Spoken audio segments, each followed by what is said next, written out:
आज का हमारा टॉपिक है शाखा लेखों के अंतर्गत शाखा व्यक्तिगत खाता विधि अथवा अंतिम खाता विधि। इस विधि के अंतर्गत हेड ऑफिस की पुस्तकों में शाखा से संबंधित दो खाते तैयार किए जाते हैं। पहला शाखा लाभ हानि खाता और दूसरा शाखा खाता।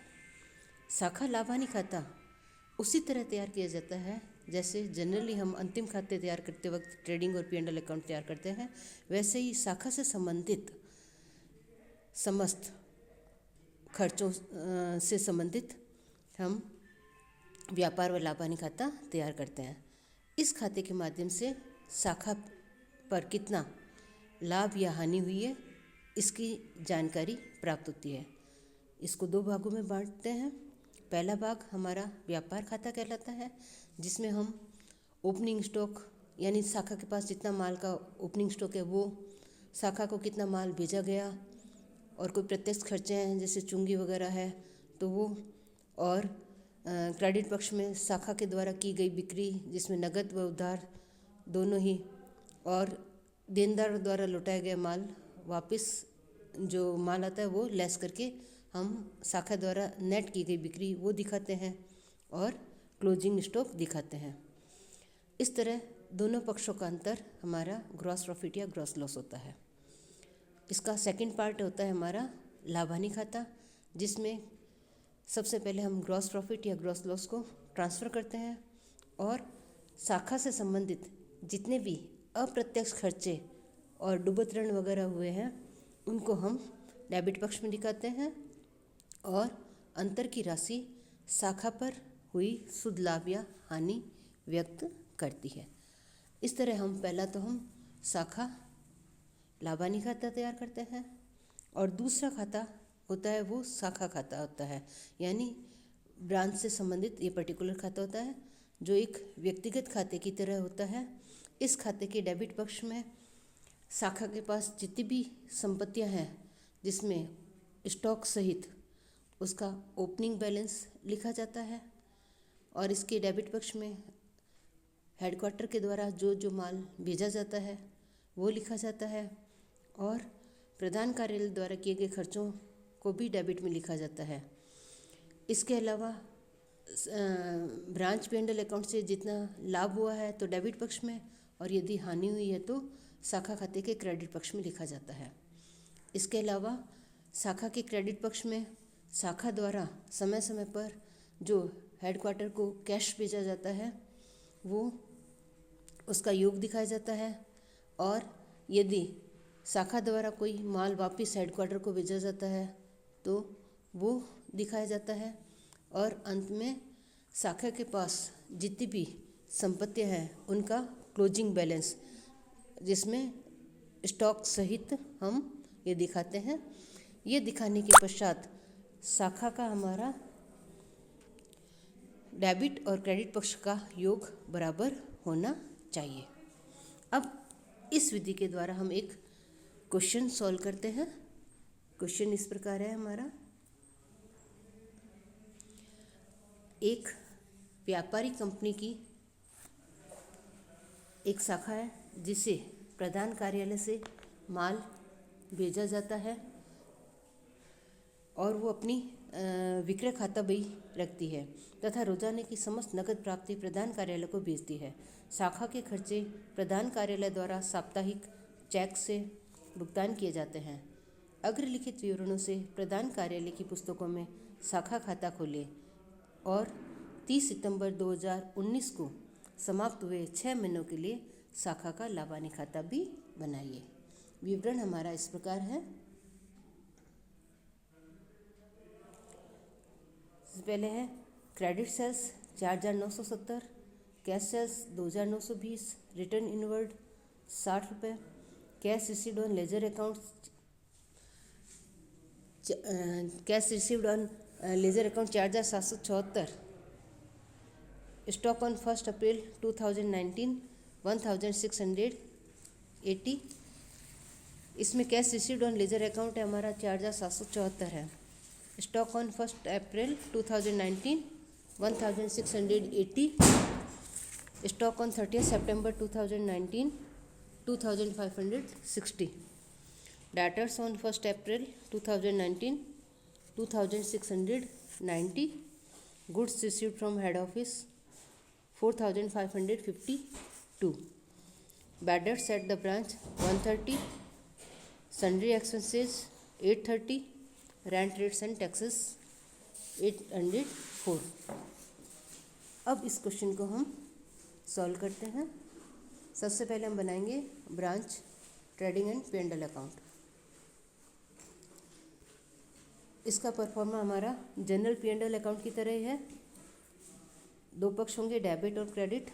डेबिट में पर्टिकुलर और अमाउंट, और क्रेडिट साइड में भी पर्टिकुलर्स एंड अमाउंट। ऊपर हेडिंग आ जाएगी हमारी, in the books of head office branch trading and P&L account for the half year ending 30 September 2019। इसमें हम सबसे पहले लेते हैं opening stock. To opening stock branch के पास कितना है? 1680। उसके बाद आ गया to goods send to branch, यानी ब्रांच के द्वारा जो हेड ऑफिस के द्वारा ब्रांच को माल भेजा गया, 4552 रुपये। उसके बाद में क्रेडिट में आ जाएगा बाय सेल्स। कैश सेल्स है 2920 और क्रेडिट सेल्स है 4970। इस तरह से योग हो गया हमारा 7890। लेस रिटर्न से हमारा 60 रुपये, यानी देनदारों द्वारा माल वापस लौटाया गया 60 रुपये। तो कुल नेट बिक्री होगी हमारी 7830 रुपये। उसके बाद हमारा आ जाएगा by closing stock with branch है 2560। इस तरह हम देखते हैं कौन सा पक्ष अधिक है। क्रेडिट साइड अधिक है। क्रेडिट की टोटल हो रही है हमारी 10,390 रुपये। दोनों साइड की टोटल इक्वल करेंगे। अब तो अंतर की राशि हमारी आएगी ग्रॉस प्रॉफिट, वो होगी 4158 रुपये। ये हो गया। अब इस ग्रॉस प्रॉफिट को हम P&L अकाउंट में, सेकंड पार्ट है जो P&L अकाउंट में ट्रांसफ़र करते हैं। By gross profit 4158। डेबिट में ब्रांच से संबंधित समस्त खर्चों को दिखाया जाएगा। तो सबसे पहले टू सन्ड्री एक्सपेंसेस कितने हैं? 830 रुपये। To rent rates and taxes कितना है? 804 रुपये। और ब्रांच का बैडर्स कितना है? 130। तो टू बैडर्स एट द ब्रांच 130।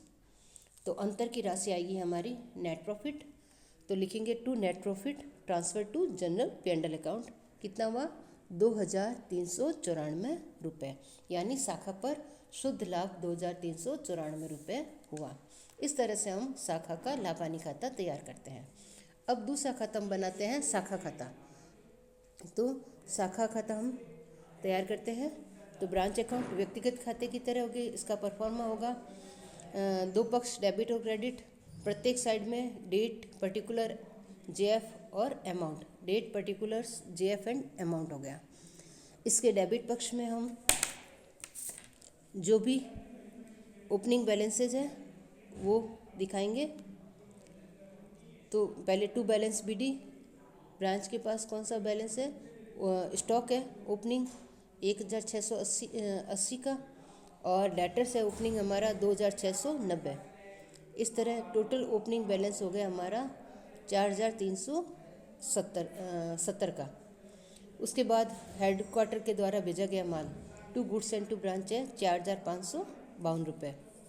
उसके बाद में हेड क्वार्टर द्वारा किए गए खर्चे, तो टू बैंक एक्सपेंसेज आ गया 830 और 804, एक सन्डे एक्सपेंसेज का, एक रेंट रेट्स एंड टैक्सेस का।